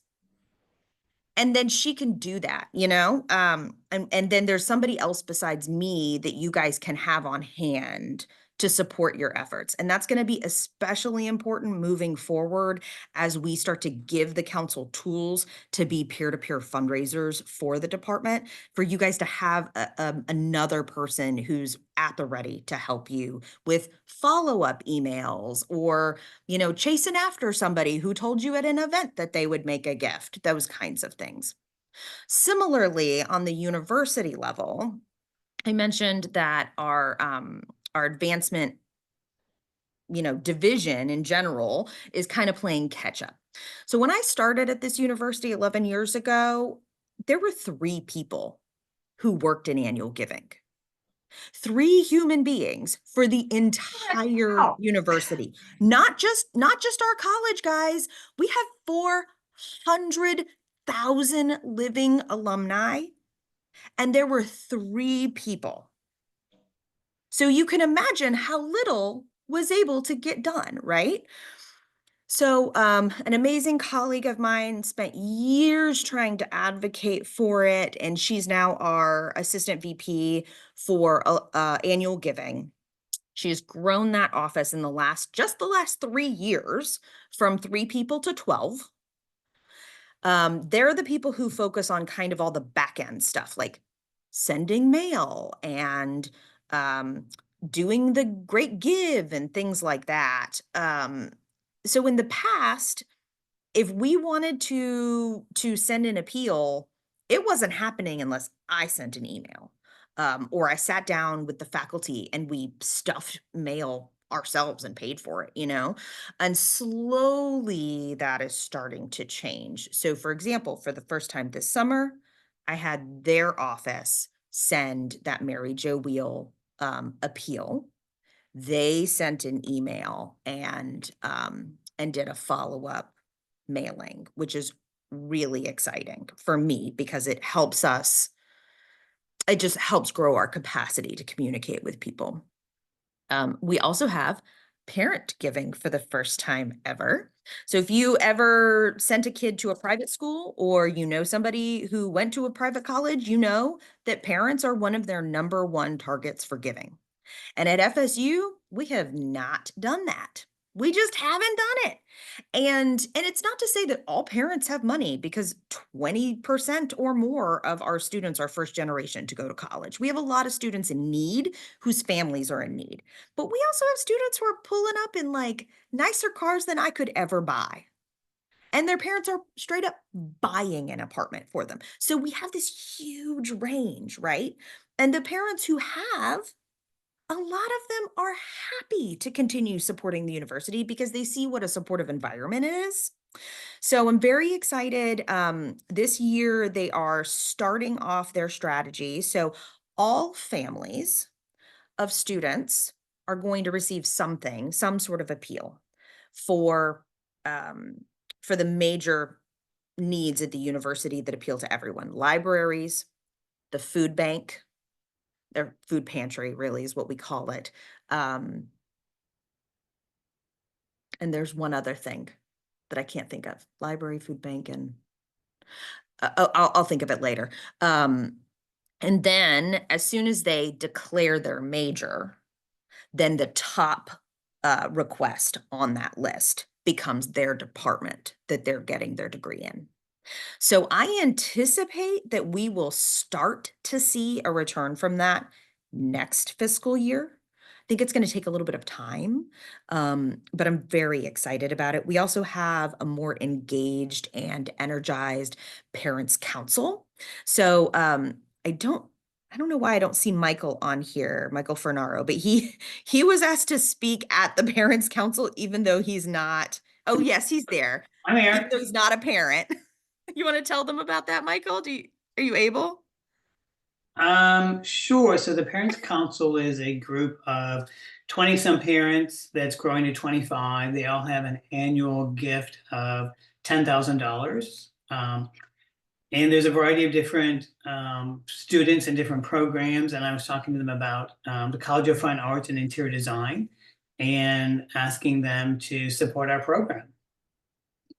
And there's actually one parent who has twin daughters that are applying in the fall, and one of them is applying to the interior design program. So I know we have at least one set of parents on the Parents Council that are engaged in the interior design program because their daughter is applying in the fall.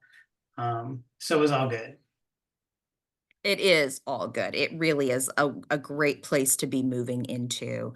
In addition to that, we have hired a cohort of leadership annual giving officers that are regionally based. And this is super important for you guys in particular, because what I want to do over the next year is if you live in one of these cities, I want to create a one-on-one connection with that leadership giving annual giving officer. The reason that's important is because they are being inundated with information from across the campus. There's so much happening here, from medical research to bio research to environmental research, psychology. We have one of the biggest psychology departments in the Southeast. There's so much happening. And I want them to raise money for interior design. So the only way to really help do that is if we get them that kind of one-on-one experience. So if you live in one of these cities and I can get you together with them so you can just tell your FSU story, that's going to go a long way, because then they can use your FSU story the next time they get together with somebody. And you can say like, hey, here's a bunch of the alums that I know who live in this town, and sick them on those alums, right? Or on those companies. They can also be helpers for us with sponsorship. And then finally, we do have a couple who are Jessica, also here can in I add something to Tallahassee. that quickly? Yes, please. Okay, so quickly, so Saisha is a annual giving officer in Miami, Florida. And I met her a while back and invited her to Naples, which is an hour and a half away. And we met at a financial planner's office. His name is Rob. And Rob invited 3 people, and there was actually a total of 6. And Shaisha walked away with a gift, not to interior design, but to the entrepreneurial college, because she came over, met with 6 people, had a wine and cheese and a little get together, and she walked away with a gift. I had not known Saisha, and she was willing to travel over. So if they're not exactly in your location or close by, they will travel to you and just get a group together and let them do their thing. It is awesome. And they are all wonderful. Let me see if I can go forward. Okay, so last but not least, I know we often have this question coming up. So last year at the fall meeting, you guys voted on a minimum giving requirement. If you joined the council before last year, you're still grandfathered into the old bylaws, but we hope that you will try your darndest to make this minimum. so when Sika and Jim and I were talking about this meeting, one of the things that we brought up was making sure that everybody is clear about what that guideline is, that that our minimum for this council is over a whole year period. You can pledge it out every month. You know, you could break it up out over the months. You can pay it through a company you're involved with. You can pay it individually. And then this goes back to something that Neil was alluding to. So Neil is generously donating some materials for the College of Fine Arts Dean's office to renovate the office. And that counts. It's in kind, but it counts. So what I would like to set a goal for us to do is for you guys to think about what your giving is. And many of you have already actually made your gift for the year or even told me what you're going to do. But if you haven't, let's plan that the first week of December, we're going to touch base by email or text or phone. And you're going to let me know what your plan is. And we can talk that through. You know, I'll send you an email on December 2nd, whatever that Monday is. And then we'll connect about that. And then again, the money isn't all due until June 30th is the end of that month, because our fiscal year is July 1 to June 30th. So does anybody have any questions or like want to shoot off an example to, you know, just to help clarify that for yourself? Jessica, I have a question. So I know we had some discussions about creating like a schedule of like sponsorship of studios and things like that. Is that available for us? So we are to- going to get into that with new business in just a second. Okay. It is okay. not Then quite I'll wait. ready. Yes, it's not quite ready, but if your company makes a gift, that counts towards your minimum.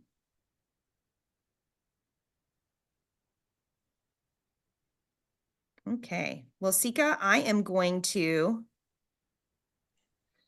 pass the baton Okay. to you for new business. Thank you. I wanted to stop for a second and I failed to mention that we should thank our sponsors for our meeting that we didn't have due to the hurricane. So I just wanted to recognize BOS in Tampa, Kravitz, as well as the ITC who were going to sponsor us in Tampa, but unfortunately we couldn't meet due to the hurricane. So I just wanted to do a little shout out for them, as well as even though Brandy isn't here, she has also been selected for the FSU 100 again. So we want to celebrate her and give her congratulations as well. So that's really exciting news. So moving forward in the agenda, the next thing we have is the council nominations. So there's been so many discussions around this, and we had talked about what is the formal process, how do we do this? This year kind of got out of our hands. We didn't do the nominations in the time that we had previously discussed at our last meeting due to other circumstances. So what you all received was a draft of the nominations that we have received in the past. The last call to nominations, we only received 2. So just so you know, let me share with you, I did take a stab at creating a process for nominating new council members that we can either somehow agree on, change, or whatever, make it more of a formal document so we know what we need to do each time. Let me share my screen and find this document. Okay, so here's this is based on the notes that we discussed at our spring meeting. So first of all, within our bylaws, we do have an article as it relates to membership. It's Article 2, Section 1. The council shall consist of no less than 10 and no more than 20 voting members, including the department chair, and the undergraduate and graduate students who are both voting members chosen by the faculty. Currently, we are sitting at 16 voting members. However, we have some of our members that are sitting on the council today had the opportunity to continue a second term or to end their term. So we will be losing 2 members come June. The rollover is in June. So currently we have an open space for 4 new members. And then in the fall, we can choose to vote in 2 additional members to meet that 20. So the question is, how do we nominate for volunteer leadership? And if we go to our website, the FSU website, there is a link within the advisory council. But Jessica, tell me if this is wrong, because the link that you sent me is different from this form. Let me see if I can show you. So this is the interest form that's on our advisory council site, and it's pretty generic as far as what the application looks like, right? You fill it out, or you can fill it out for somebody else if you are nominating that person. And that's, if you go to FSU, you find our advisory page. If you can back up one more time to our homepage. And if you haven't seen, this is the new website. And I think there's a few tweaks that we still need to make as it relates to our advisory page, which is found under People Advisory Council. And here's where we list what we do, some of our fun photos, and our members, our current members here. And then we also have, sorry guys, up here, there's a link. If you want to volunteer, let us know here. And that brings you to this leadership form. So at our last meeting, the criteria that we had all discussed was that we are looking for members who have geographic diversity. So we have a lot of people from Florida and the Southeast. We would love to have more members from other parts of the country. They don't have to be, but it's something that we are looking for. We were looking for some variety in our market sectors as well. So we have healthcare designers, we have residential designers, we have representatives, material representatives, we have architects. So we're just looking for a variety of input on this council. And we also discussed the importance of those members who would be interior designers to be NCIDQ certified or working towards certification, because that is something that the college, the department is really, it's very important to our profession at large, as well as to the student body. So we want to make sure that that's something, a goal or a certification held by our members if they are interior designers. And then the next part was, how do we elect? So I think this is really good that we're creating some formal boundaries around this, because it felt a little bit not as formal, as rigid as it might want to be. So I see that there's going to be, we want to have 2 election cycles. We'll have one in the spring and one in the fall, depending on how the seats open up. So we don't have a huge gap in our membership, annually. So this way, this gives us time for turnover and refreshing and not retraining a whole bunch of people at the same time. So nominations are reviewed and selected by a committee, which includes the department chair, the council vice chair, if we have one in place. Currently we don't.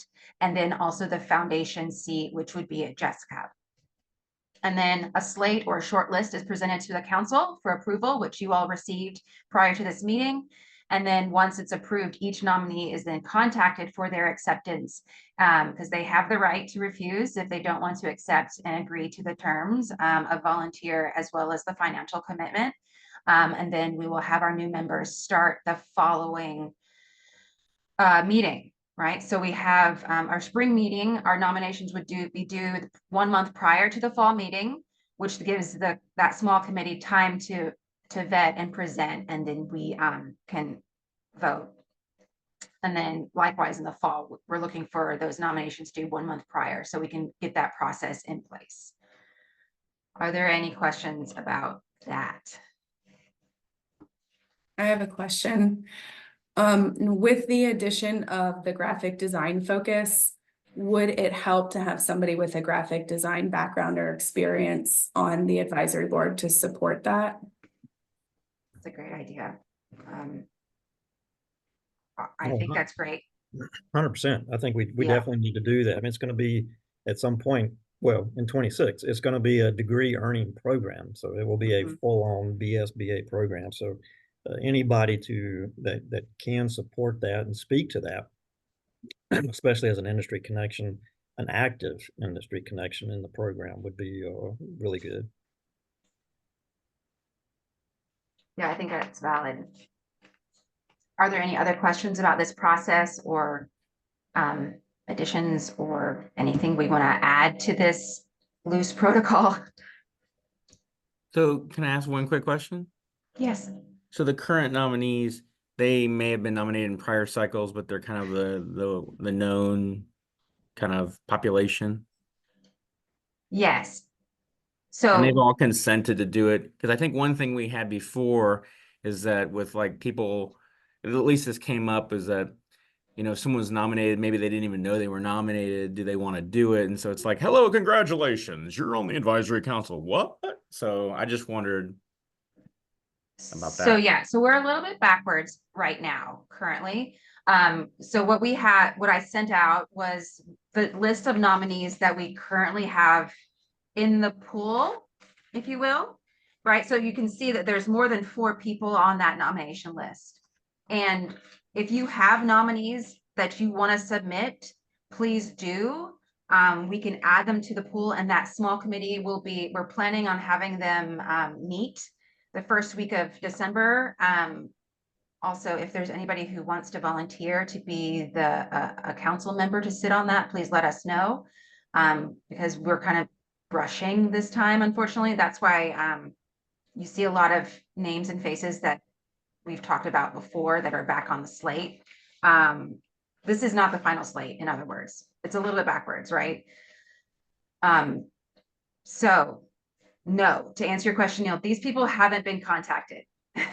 They were nominated either by self or by others.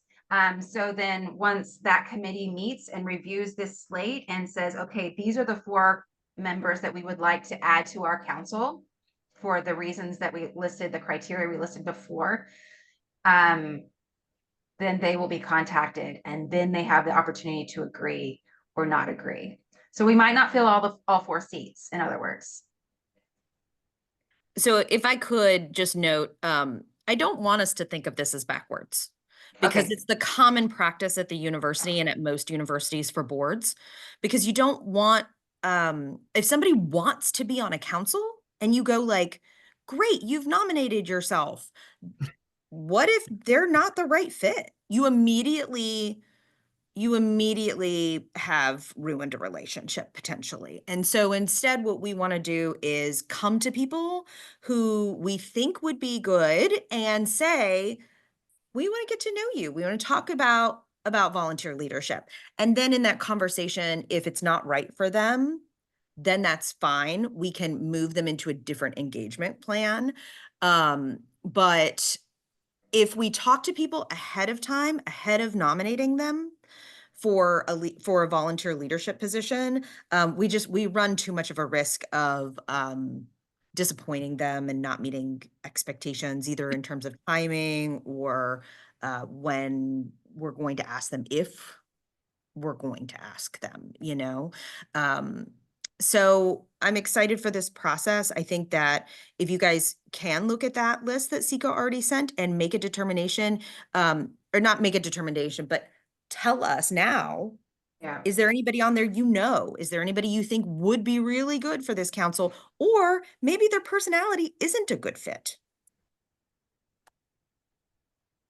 I mean, one quick I thing I can- remember just from a couple of years ago, and that's why I just kind of a caution for some people is that, remember, there's all kinds of submissions. Like some people may put like, hey, you know what? I think Jim is a great guy. Here's a one-liner about, XYZ, but there may be a lot more to Jim than just the one-liner. He may have just this depth that is uncanny that really hasn't been conveyed. So that's And my only that's why we concern have to have a about. conversation with them and get to know them. That's super important. So like the mini committee, the nomination subcommittee, then will do kind of like an online interview. So generally what we've done in the past is either Jim and I, or Okay. the council chair and Jim, or the council chair and I will have a Zoom call. Okay, that's great. So just looking at the list, just a comment is, I think Chandler, who's the director of real estate for Dropbox and in San Diego, is someone to consider because it's outside the normal interior design role and she's all the way across the country. So that would be somebody that we want to maybe potentially do a little bit more getting to know and research on, because it does fit the location diversity and outside of, commercial or residential real estate. I mean, interior design being in real estate. And then the account manager, Heather, is another one on the list that I think we should probably get to know a little bit better, because she is from Tennessee and had a traditional role as an interior designer and is now a sales account manager. So, And she's amazing, by the way. yeah, so my input would be, from this preliminary list, I think you have two that meet some of the criteria that we may want to go to the next level with. I think there's one more I would say on this list. Tracy Kelly, the head of global design experience for Uber. Yeah. I think we probably need people from larger companies, larger corporate companies, because they tend to have more dollars than, say, us who might be at a design firm per se. So I just think it's something to strategically consider as we consider who we want to. And one of Michael's picks already fits that bill with Chandler. And I think Tracy would fit that bill, although it's not saying what geography Tracy is in, if I'm looking correctly. You're right. So some She's out in knows where she- California. even more perfect. Yes. So, Mhm. Yeah, no, I Well, think that's good as well. She was apparently at SOM for a while, so that's pretty prestigious. Yeah. Yeah. There's one more, Janine Guidry. I remember us talking about wanting to tap into the Houston market. She's in Houston. I actually graduated the program at FSU with her back in Oh, wow. 2006. She's highly engaged in the community there with IIDA and even as an adjunct professor. So I think she would be good to help us with that Texas reach. great. Well, thank you all for your input. I think whoever wants to volunteer, you don't have to say so today, but we will contact you and get that small committee together, and then we can go ahead and move forward with our nominations to hopefully fill those 4 spots. Which means then at our next meeting in February, we'll have the opportunity to nominate 2 additional members to start in the fall, as our 2 members roll off. So that would put us at the total of 20 members on the council if we choose to do that. And I will say, as you're thinking about people to nominate for that next round, we might like to have more men on our board. So think about that, as well as the other thing we might want to think about is some other reps, right? Some more material reps as well to add and kind of balance out our council. So are there any additional comments? Yeah. Yeah. Yeah, I'm always confused at where we are, who's currently sitting on the Yeah, sure. board or council, where we are in our tenure on the council. So it might I be agree. helpful to remind us each at the beginning Yes. of each meeting where everybody knows. So. I absolutely agree with you, Ronnie, because on our advisory council director, we do have second term year 2, but what I think this is lacking is the meeting that we started at. So for instance, I believe I started in the spring, which means when I roll off, do I roll off? Is the spring my last meeting, or is June my last? I think I need to lean on Jessica to help us understand that, because I think she has that spreadsheet. We So- recalibrated that. So for those, there were some people who had started in spring, and you guys just get the benefit of being on for a little bit longer because we moved to fiscal years. So Okay. so Okay. we will always keep that on the directory, and Sika had sent that out this past week along with your contact information where you are in terms of terms. Right. So wait, Jessica, are 3 you years saying or then? 2 years? Sorry, say Each again. term is 2 years or 3 years? I'm sorry. 3 Like years. what? It's a Again, 3-year I'm so term. confused at this point. I'm showing up, but I'm just like. You're like, I'm just here. You're here It until might you're be told you're helpful to not here have anymore. it might be helpful to list the end of your term meeting date so that we know, Yeah. like, hey guys, this is our last one or second to last Yeah. one. Yeah, I agree with and- Amy. Just an end Or- date would be helpful. So Or like, the Ronnie, you're in the Even if it's second 2 years term, from you're, now, yeah, that you it have may 1 help year us. left. You're in the second term, year 2. So you would be rolling off years.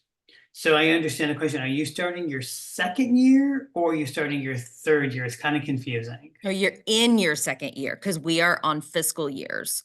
Got it. So Ronnie's on December 31st. You'll be in the middle of your second term. I mean, second year of your second term. Okay. And it goes until June 30th. So is you that have just another year and a okay? half with us, Ronnie. Yeah, I just think the end date really yeah. helps because it helps us I can do plan that. Yeah, we our can do Yeah, that. lives I would too. agree. I We agree. can do that. So does that mean that everyone's last date will be June 30th?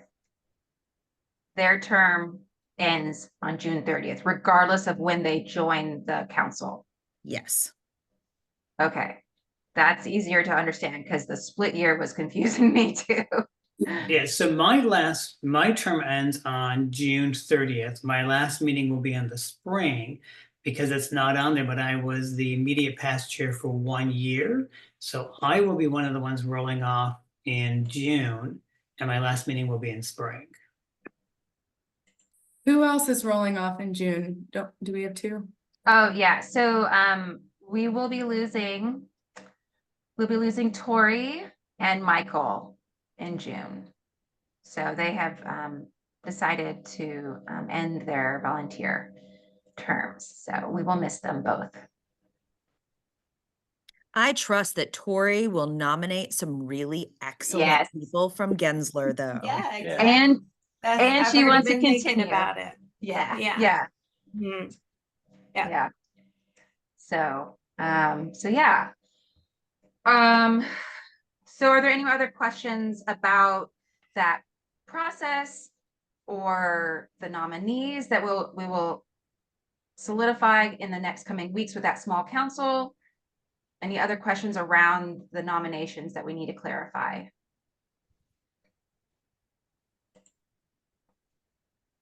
Okay, I'm going to Can say I that's ask a question? yes. For the sake of time, since we just had this really lovely, robust conversation about the people on here, I'm wondering if we can just come to a consensus and say your top picks for us to attempt to go after, because it's not like who we're nominating, it's who we want to have on, would Yes. be Chandler, Mhm. Heather, Janine, and Tracy. And Tracy. Yes. Is that what I'm hearing from everybody? That sounds great. I mean, I Okay. had a wonderful time with Chandler and her husband when they were here. So I had a fantastic time with them. Yeah. Neil, great. you So have I a think- fantastic time with everyone because the drinks are flowing and the secrets are told. Ronnie, we had the most amazing apple I've ever eaten in my life. So thank you. Oh, okay. Well, I mean, I don't know if there's a way to do like a show of hands or like voting or whatever, but like You so can all just those say, maybe we do like the all in favor, all in yay, favor.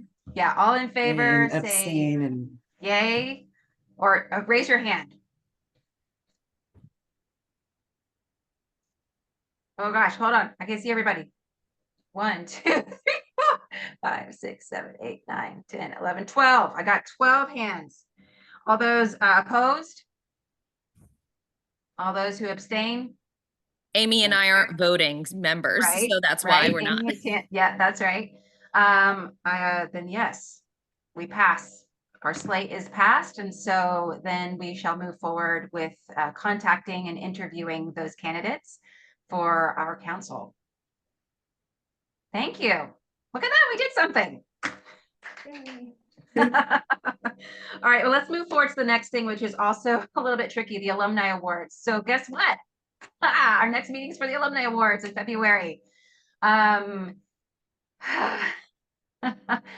I need to lean on you a little bit on this one because we need some nominees for Okay, so since we're not going to do a nomination meeting, which is so great, thanks guys. We are going to do an alumni awards committee meeting the first week of December to look at the slate of nominees and make determinations about who we want to move forward. Jim is on that committee. Kelly Robinson from the faculty is on that committee. And then, and I sit on that committee, and then we need somebody from the council who's not in a current leadership position to represent the council's interest and like, you know, on that committee. So why don't we do this? Let me give you that time because Jim and Kelly's teaching schedule is all over the place. And so the day would be Thursday, December 5th from 2 to 3 p.m. If you are available on Thursday, December 5th from 2 to 3 p.m. for a Zoom meeting and would like to be on this Alumni Awards committee, will you please either say you or raise your hand? David, I see David. he All said right, it's- David. David's got it. Okay, I was gonna try. Ronnie, you know what? You want to join in? We'd love to have two. Okay, you're like, no, no, no, no. Only if there was no one else. Thank you, David. All right, well, look at us. Look at us. I'm so excited. I'm so excited. We're doing such a good job. So that next leads us to our sponsorship committee report. So we had big ideas about creating a sponsorship package, which are still in existence, but because FSU decided to rebrand, it kind of threw some wrenches into our plan. So the marketing graphic design team at FSU had to put it on the back burner, but now it's back on their plate. It's in their queue. So we being Lauren and I, and oh gosh, I'm forgetting. I think Neil was there. There's a small committee of people who were welcome. Anybody was welcome to join to talk about how to build that sponsorship package. Thanks to those of you who did volunteer other packages that we could use for reference. We formalized and created those levels. And then we gave all of that information to Jessica and her team to then kind of formalize in the graphic package and make sure that it is all beautiful for us then to present to the council for review, ratification, and then we can move it forward. So because it's now in the queue, we've been promised that draft package will be ready for us at our next meeting in February. So I'm really excited to see that. And for those of you who might not know what we're talking about, we discussed at length how it would be helpful for us as council members to go after sponsors, similar to if you're a part of any kind of organization where you ask for sponsors at levels, like whether it's like 5,000, 2,000, 1,500, just in a general way that kind of gives them, it's a little bit more streamlined and clean versus saying, hey, will you do our studio? Hey, we need $1,500 for this, or it's just, everything will then go into that, what do we call it? Greatest needs fund, which then will be used by the department to fund the studio or to do the trips or do whatever they need. It just helps grow that in a more formalized way that's a little bit more corporate. So we're looking forward to that in February. Any questions? And then that brings us to the February meeting. Oh, yes, Carolyn. Yeah. If you have a sneak preview of what those levels would be, that would be helpful to send out, because for us doing the plan in December, it'd be nice to communicate that to HQ. Okay. Oh, right, because you're doing your budgets. Yeah, Jessica, right. can you do that? Can you? Yes, I I can. mean, in it might be December. like a rough draft, but at least if I could say to my higher ups, hey, if we give X, Y, or Z. And Amanda, it'll I see help. you saying the same thing. So how about just to the council in general, an email with that, with at least that content? Yes. Okay. That's Yeah. awesome. Our budgeting just ended. We have to start since August planning it, so I'm strapped for what I can put into anything. But moving forward, if our plan is to do this, I think having that sponsorship package for the next year fully buttoned up by August 1 is probably a really good thing. That's good. Yeah, I think that was the goal, was to have it by our fall meeting to launch, right, Jessica? Yeah. Oh, Okay. no, to have it in spring so that we can start doing solicitations between Even end better. of February and Even and fall. Are Okay, you perfect. going? So I think I had sent you guys the UF one, which I was like, dang, UF. They Well, have but like and, big and to money. be fair, UF, it's not just their interior design No, program. no. Part of But it. they, Yeah. Much so bigger. are you going to have basically like the gift for the annual, but then like a cumulative recognition? I don't think we're gonna start with that. We're gonna start with Okay. just annual renewals right now. Just because that puts another layer of tracking on there that is not, it's not something that our staff is capable of handling in the way that I would want them to yet. Good. Well, I'm excited about that. Okay, so let's shift gears to the February meeting. So we mentioned early in the meeting that we will be having the career fair on Friday. Thank you. There it is, Jessica. Friday is the career fair, which is setting the tone for our meeting, right? So we are proposing that we have our council meeting on the Thursday prior to, from 1 to 4, and then the alumni awards will be from 5:30 to 7. And then hopefully we get to do the council dinner with our special award winners and guests. So if you were on the council, not last year, but the year before or the year before, we got to do, it was maybe 2 years ago. We all had dinner together with the award winners and really got to know them, and it was really wonderful. So I'm looking forward to that. So go ahead and mark your calendars now. We're gonna look about getting a hotel reservation so we have some discounted rates for our council members. And more information is to come.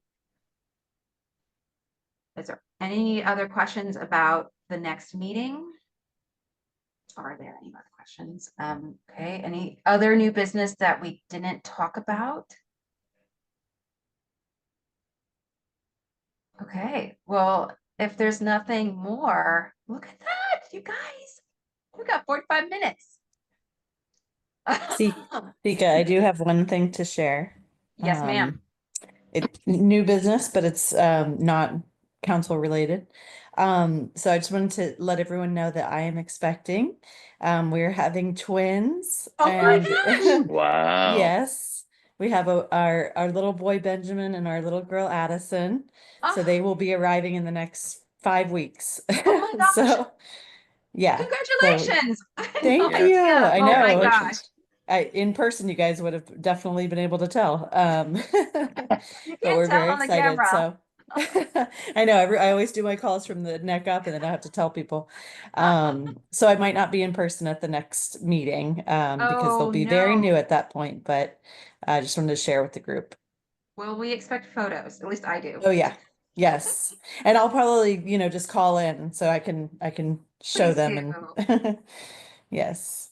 So we're very Oh, that's excited. awesome. Perfect. Thank Well, you. great. All right, everyone, have a wonderful Thanksgiving. Thank you all for making this happen. I love seeing all your faces. And if you have any questions, feel free to reach out to me or Jessica or Jim. And we'll see you in February. Happy homecoming. Woo! Almost. Bye, everyone. Bye, everyone. Yeah. One. Thank you all.